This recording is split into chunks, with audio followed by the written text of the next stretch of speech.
Hello children, welcome to the online classes. Hope you are following the online classes well. In the last session, I introduced the topic cell, the fundamental unit of life. Why the cell is considered as the fundamental unit of life? Because every living organism starts its life with a single cell, isn't it? The zygote. Every living organism, from bacteria to blue whale, every organism starts its life with a single cell. So it is called the structural unit of life, or this single cell can carry out all the life processes, basic life processes. What are the basic life processes? Nutrition. Without nutrition, can we live without taking food? No. So it takes food from the mother's womb. From the single cell, from the starting of life onwards, it starts feeding on the mother's placenta of the mother in the womb. So it can digest.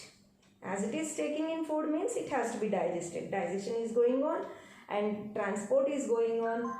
Every life process except reproduction, isn't it? So as the single cell is, that is the zygote, is undertaking all the life processes, it can be considered as, the cell can be considered as the structural and functional unit of life, or the basic fundamental unit of life. Is it clear? That one I already explained. So now today let us learn the structure of animal cell.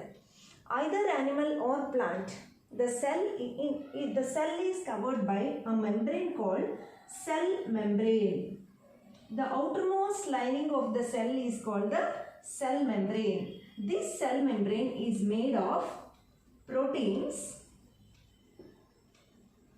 and lipids.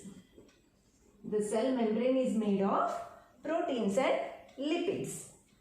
The single cell, which I said, the zygote, undergoes repeated mitotic divisions and forms a group of cells called tissue.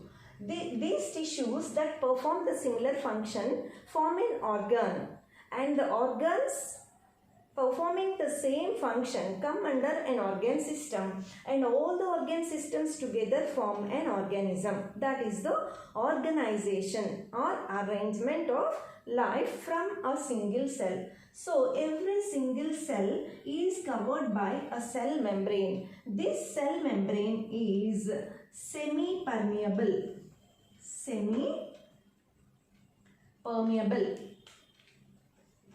Semi-permeable means through this cell certain substances can go into the cell and certain substances come out of the cell. Say for example, you are taking breakfast or lunch or dinner. Whatever food we are taking, that food is digested in the digestive system. In your lower classes, in the previous classes you have learnt, isn't it? So what happens to this digested food? Means digestion means what? The breaking down of carbohydrates, proteins and fats into their simple forms.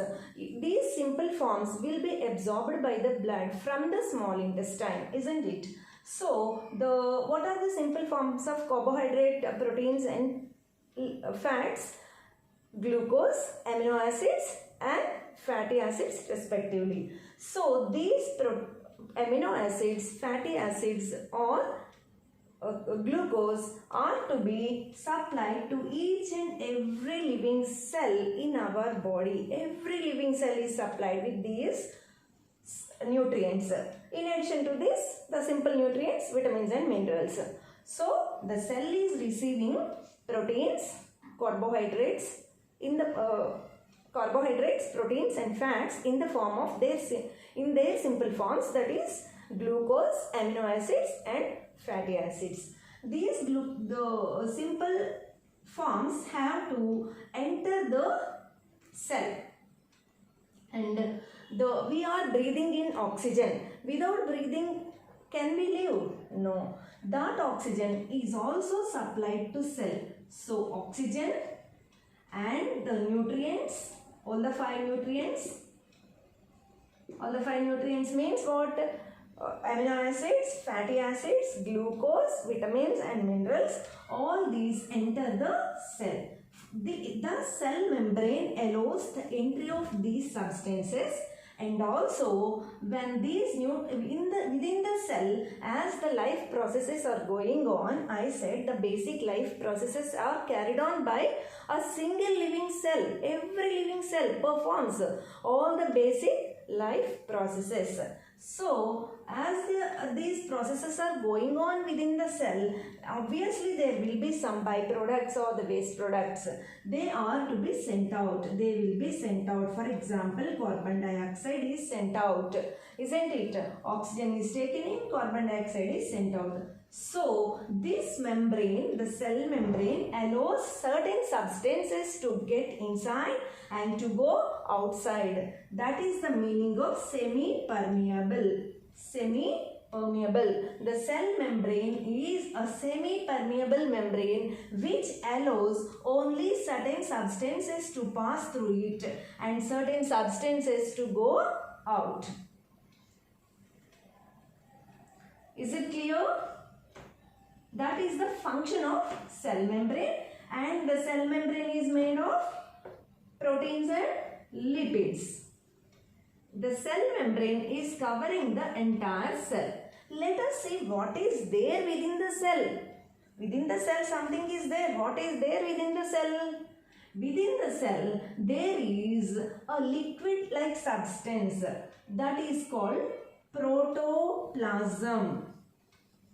Protoplasm.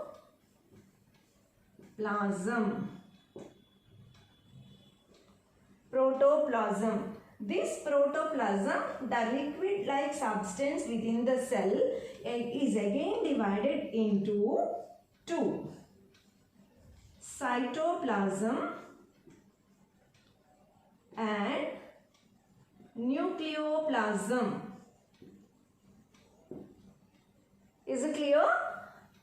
Within the cell membrane is made of proteins and lipids. It is semi-permeable. It allows certain substances to go inside and to come out. Not all the substances. That is why it is called semi-permeable membrane. Within the cell membrane, there is a liquid part called protoplasm. This protoplasm is again divided into cytoplasm and nucleoplasm. In the center, the nucleoplasm is in the center of the cell. The nucleoplasm is covered by nuclear membrane. This is nuclear membrane. This is nucleus. This is the nuclear membrane and this is nucleus. In the center of the cell, there is nucleoplasm covered by nuclear membrane. What is there in the nucleoplasm? Let us study afterwards. But now, let us see cytoplasm. Cytoplasm is present outside the nucleus, that is within the cell membrane. This is cytoplasm.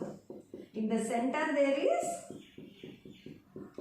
what is there? Nucleoplasm covered by nuclear membrane, and surrounding the nucleus, all the liquid part is referred as cytoplasm. In this cytoplasm, is the cytoplasm empty? No, not at all. In the cytoplasm, there are different organelles, cell organelles. They are called cell organelles. There are different cell organelles in the cytoplasm. This is the cytoplasm. In the cytoplasm, what are there?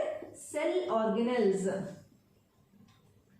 Each cell organelle has a specific function, and this is cell. Okay, this is cell membrane. What are the different cell organelles that are present within the cytoplasm? Let us see.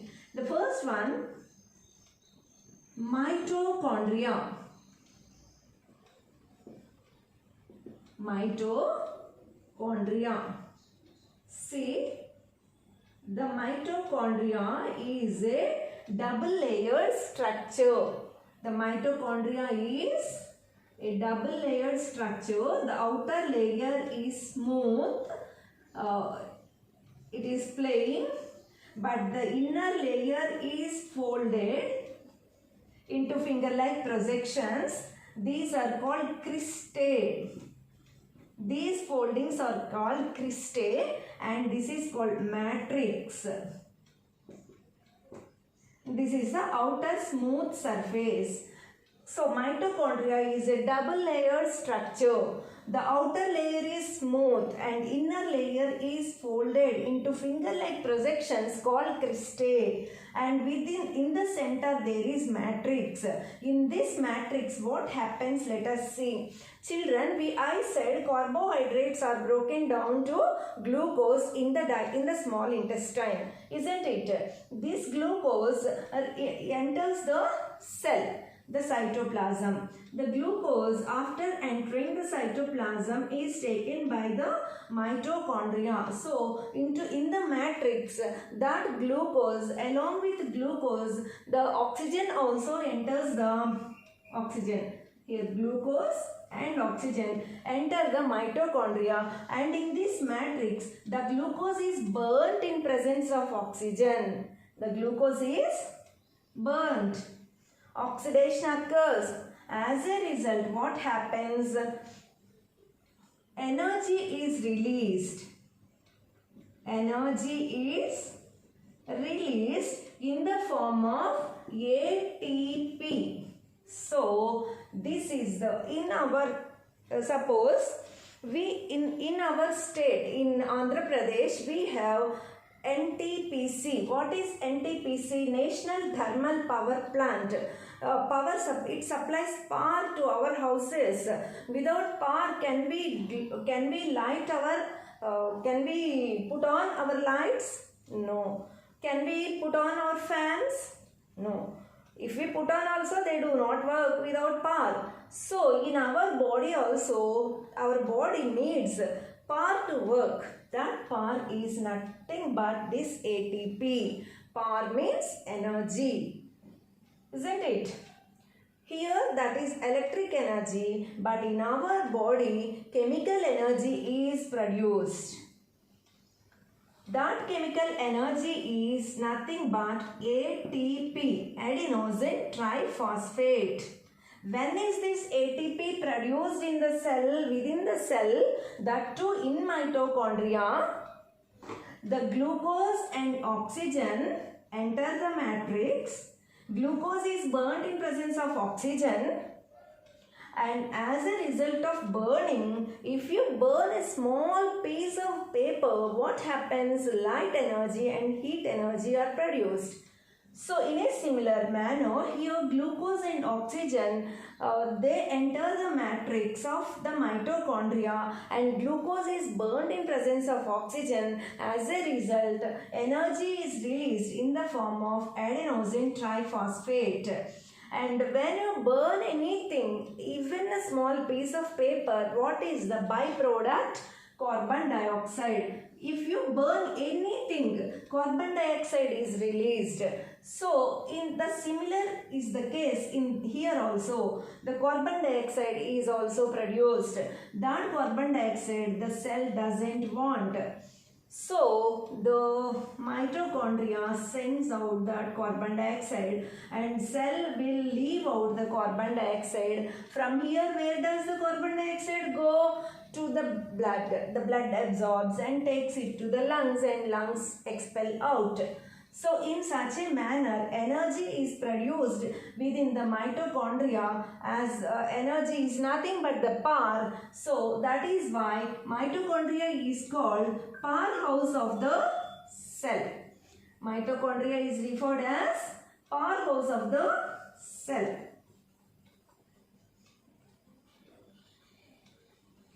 Is it clear? Powerhouse. Powerhouse of the cell. Why is mitochondria referred as powerhouse of the cell? Because in the mitochondria, the glucose burns in presence of oxygen, and energy is released in the form of ATP, adenosine triphosphate, and this ATP is utilized for our basic life activities. For walking, talking, standing, sitting, doing any work, any exercise, any sort of work, we need energy. That energy is nothing but ATP produced within the powerhouse or mitochondria of the cell.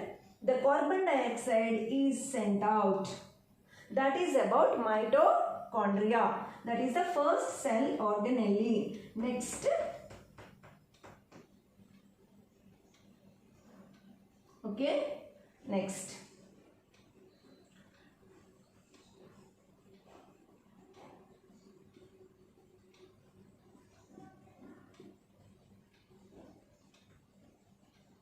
Here.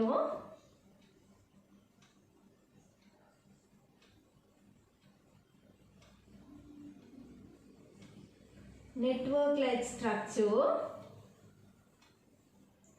What is this one?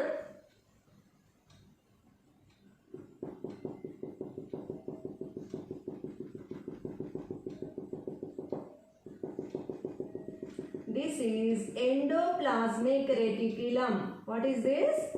Endoplasmic reticulum. This endoplasmic reticulum is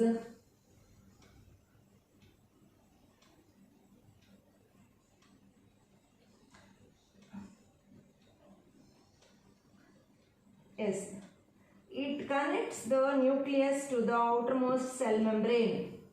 It is a network-like structure between the nucleus and the cell membrane. And very near to the endoplasmic reticulum, there are Golgi apparatus.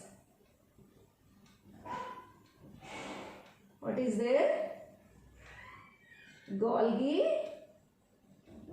apparatus. These Golgi, it can also be referred as Golgi complex. This is Golgi complex or Golgi apparatus, and this is rough endoplasmic reticulum, and this is also endoplasmic reticulum, but it is smooth endoplasmic reticulum. So the second organelle in the cytoplasm is endoplasmic reticulum. There are two types of endoplasmic reticulum: rough endoplasmic reticulum and smooth endoplasmic reticulum. Rough endoplasmic reticulum, on the walls of it, there are ribosomes. Is it clear? These ribosomes, they synthesize proteins. Proteins are very, very essential in our body. So here, this is smooth endoplasmic reticulum away from the nucleus. This smooth endoplasmic reticulum takes part in lipid synthesis. Lipids are nothing but fats. So rough endoplasmic reticulum and smooth endoplasmic reticulum. Rough endoplasmic reticulum has ribosomes, and smooth endoplasmic reticulum does not have ribosomes. These ribosomes take part in protein synthesis. So rough endoplasmic reticulum involves in protein synthesis and smooth endoplasmic reticulum involves in lipid synthesis. Actually, children, these ribosomes, here in the nucleus, in the center, there is nucleolus. In this nucleolus, ribosomes are produced. These ribosomes, it sends out of the nucleus. Those ribosomes get deposited on the walls of the endoplasmic reticulum. Understood? The third one is Golgi complex or Golgi apparatus. Golgi apparatus will be always near to the endoplasmic reticulum. Why? Because here this Golgi apparatus, here the proteins are synthesized, isn't it? The ribosomes synthesize proteins. These proteins get detached from this endoplasmic reticulum and they get accumulated in the Golgi complex as vesicles. These are the vesicles. And Golgi complex, if you see the structure of Golgi complex, it has tube-like structures called cisternae, and Vesicles.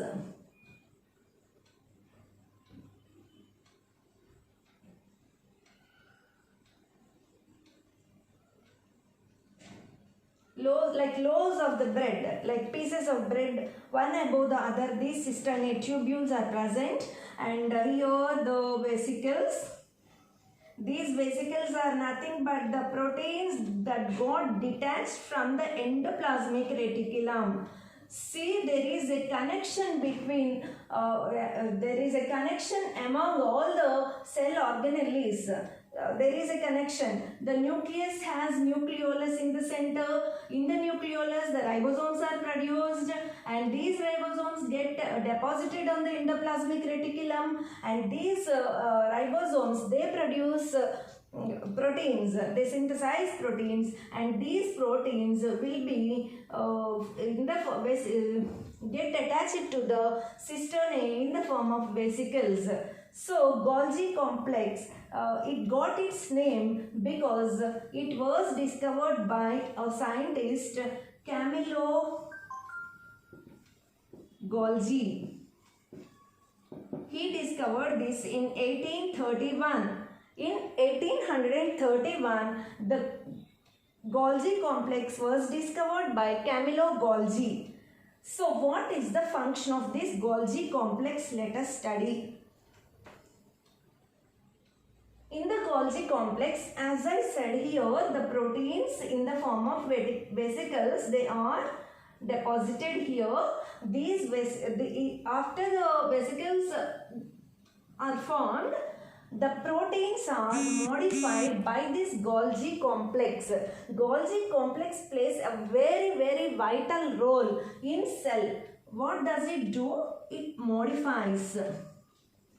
First function is modification of proteins that are produced by ribosomes, that are synthesized by ribosomes, into lipoproteins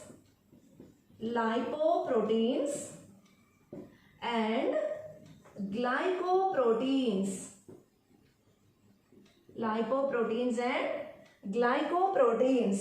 So the proteins that are synthesized by ribosomes are deposited in the vesicles, and from these vesicles the Golgi complex modifies proteins into lipoproteins and glycoproteins. And then the second function is these lipoproteins and glycoproteins, they are packed in the cisternae. Package of glycoproteins and lipoproteins. That is the second function of Golgi complex.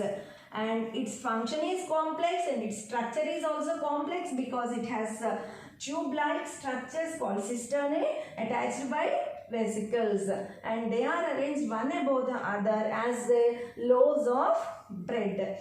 So its structure is complex as well as its function is also complex. That is why it is referred as Golgi complex. It was discovered by Camillo Golgi in the year 1831. So the package is over. First, the proteins are synthesized by the ribosomes. These proteins, they are transferred from here to Golgi. That is why Golgi complex is near to endoplasmic reticulum.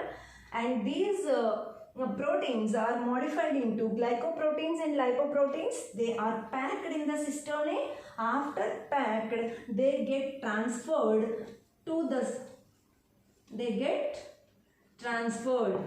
So the third function is transfer. Where do they get transferred? They get transferred to the site where these proteins are needed, where these glycoproteins and lipoproteins are needed, maybe within the cell or maybe outside the cell. If they are required out of the cell, they will be sent out of the cell membrane.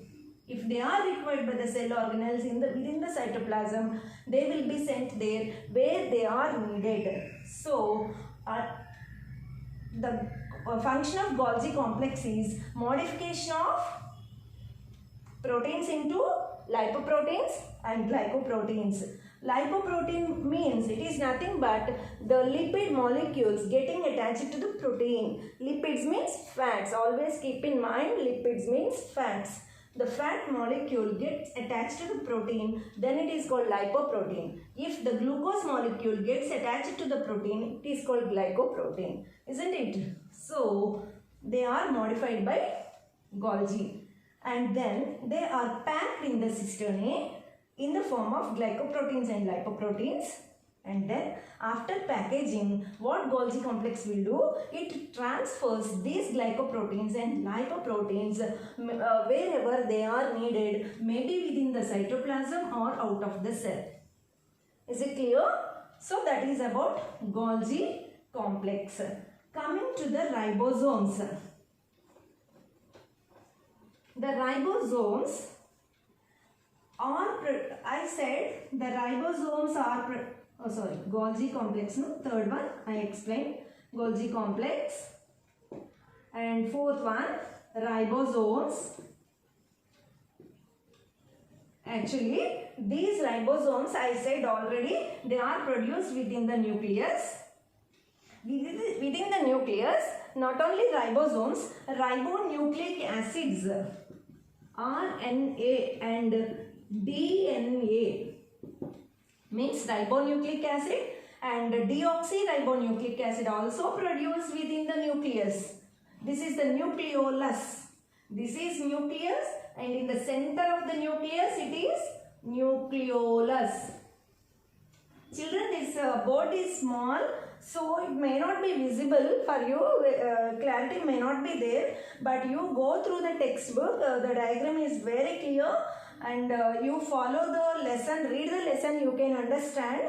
So actually this nucleolus and production of ribosomes, it's not given in the textbook. For your understanding I am saying. And here Golgi complex, it is also called dictyosomes in plants. In animals it is called Golgi complex, in plants it is called dictyosomes. That is also not given in the textbook. But on the whole, the Golgi complex function is, I said no, modification of proteins, packaging and transfer, isn't it? So here ribosomes, nucleolus is also not given specifically in the textbook, but for your clear understanding I am explaining you children, the nucleolus produces ribosomes. It is the factory of production of ribosomes, and at the same time ribonucleic acid and deoxyribonucleic acid, DNA, these are also produced within the nucleoplasm. This DNA only is responsible for the transmission of parental characters to young ones. DNA, deoxyribonucleic acid, it is responsible for the transmission of parental characters to young ones. This is RNA, ribonucleic acid. So ribosomes are produced within the nucleus and they get deposited on the walls of the rough endoplasmic reticulum. And also ribosomes, some of the ribosomes are freely present in the cytoplasm. They may be freely present in the cytoplasm, or maybe they are attached to the walls of the endoplasmic reticulum. They may be free or get attached to the walls of EPR. That is about ribosomes. What is the main function of ribosomes? The main function of ribosomes is synthesis of proteins. Protein synthesis. Protein synthesis. Synthesis means production.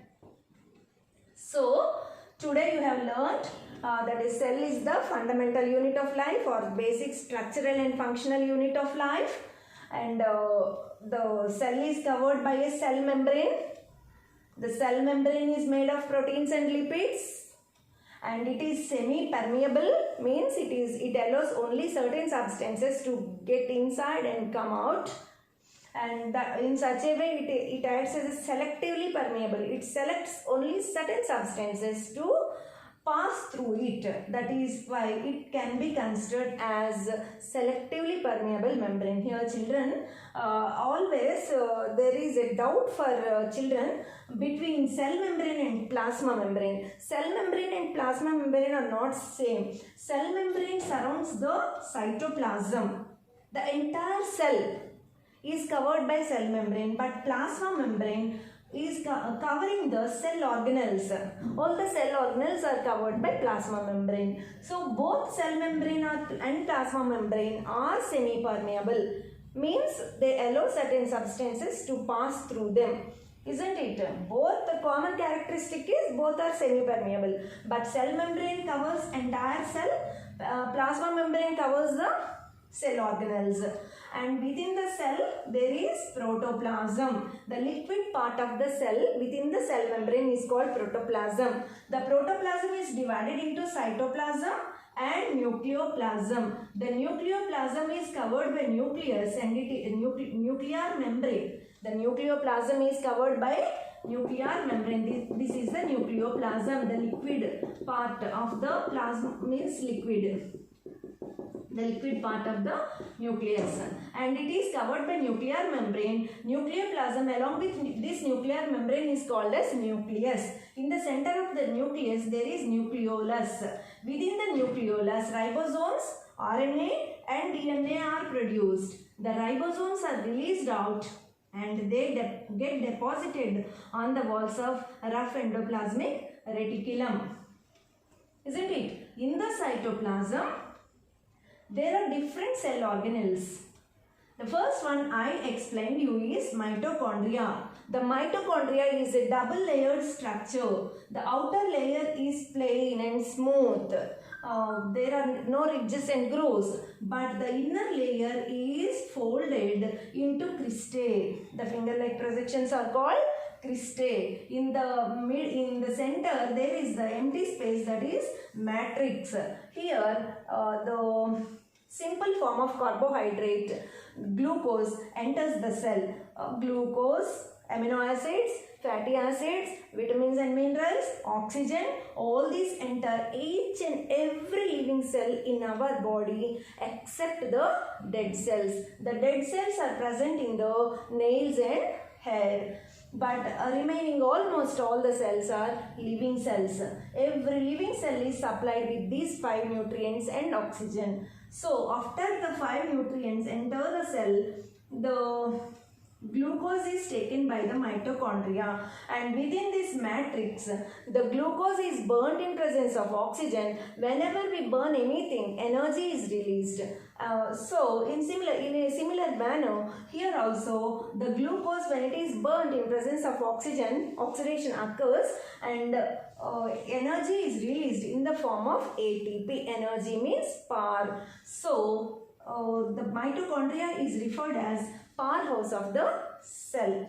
The next cell organelle is endoplasmic reticulum. There are 2 types of endoplasmic reticulum: rough endoplasmic reticulum and smooth endoplasmic reticulum. Rough endoplasmic reticulum has ribosomes on its walls. These ribosomes synthesize proteins. Smooth endoplasmic reticulum, it involves in lipid synthesis. And Golgi complex, it was discovered by Camillo Golgi in the year 1831.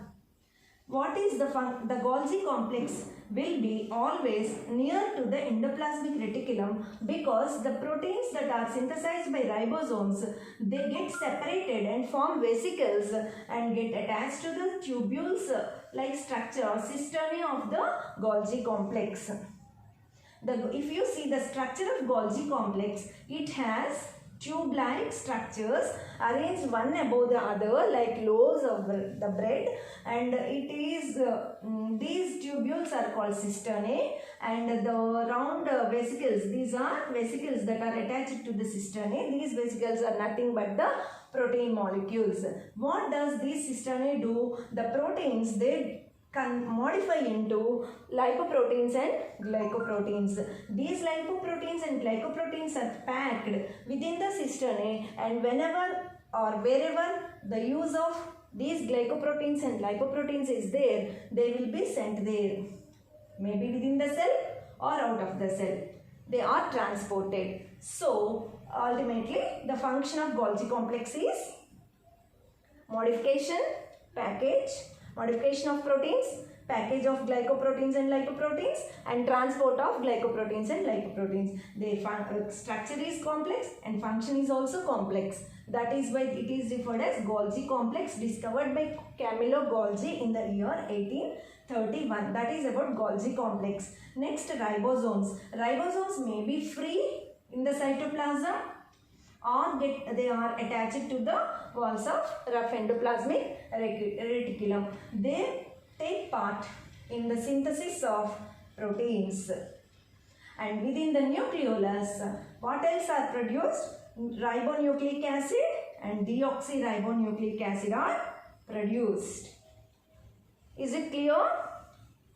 So, in the next session, I will explain some more cell organelles in detail.